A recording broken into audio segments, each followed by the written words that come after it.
Grabe ang mga request sa atin ngayon mula nang ipinapaabot ng ating event sa YouTube na ang bata ay hindi kinuha ng engkanto. Kaya umulan po ng message sa atin. Request po nila ito. Bakit daw ang bata ilang araw lang naaagnas agad ang ulo, no, yung muka, yung katawan hindi, at saka yung mga binti hindi naaagnas. Ito lang. At saka mayroon pang nagpaabot sa atin, ito baka inalay o rinitwalan doon sa bundok ng mga kulto. Naku mga idol, subukan natin itanong kay kaibigan para makatulong din tayo sa pag-iimbestiga ninyo. Salamat. May nagkuha sa ato ba, nag-request. Sa tingin po niya kaibigan, yung request nila, sabi nila, niritwalan daw or inalay. Kaya nagkakaganon po yung ulo. At mayroon po nagpaabot sa ating kaibigan, baka daw hindi yung bata na yan, baka panlilin lang po daw ng engkanto o diablo. Ano po ba ang katotohanan dito? Tama. Guys, huwag kayong maniniwala agad. Pagka matulad kayo sa nag-ritual dyan, na yung albularyo, no, na engkanto ang kumuha. Ngayon, kulto na naman. Niritwalan, inalay. Hindi. Tao ang gumawa, mga idol. Patay na yung bata na dinala doon at doon itinapon. At hindi po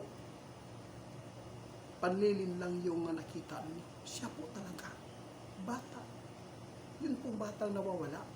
Hindi po impostor yung nakita ninyo. Hindi po totoo na engkanto ang nagkuha. Ito po ang sabi ng ating kaibigan. Lagi po nababanggit ng ating kaibigan. Alam po ng magulang niyan kung anong nangyayari sa kanyang anak.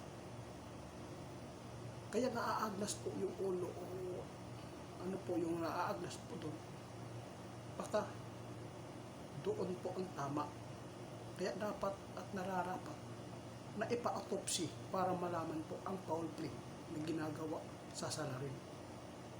Unang-una, ang pamilya nila o ang pamilya niya mismo ang dapat po imbestigahan para malaman. Alam po ng mga otoridad kung paano ililitis, tatanungin ang pagulang nito. Oo, sinabi ng ating kaibigan, 2 po o 3 ang posibleng mangyari.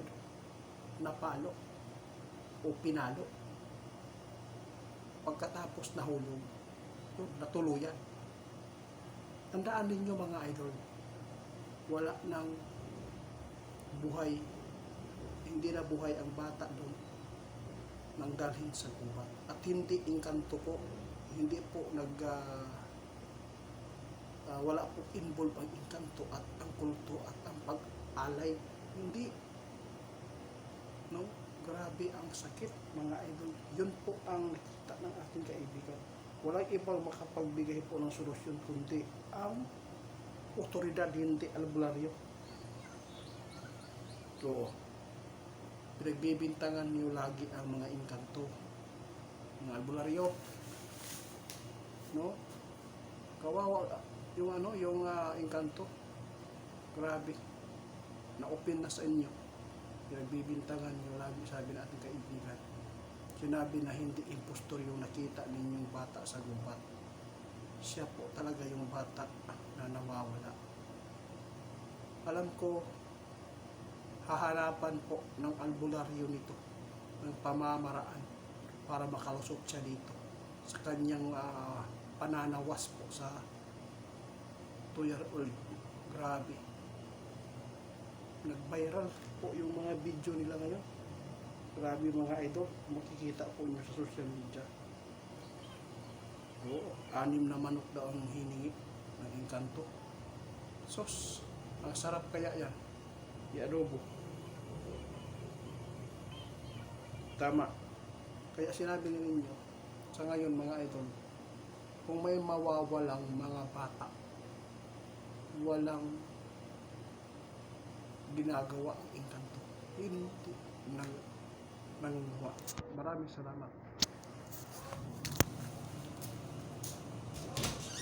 Oh!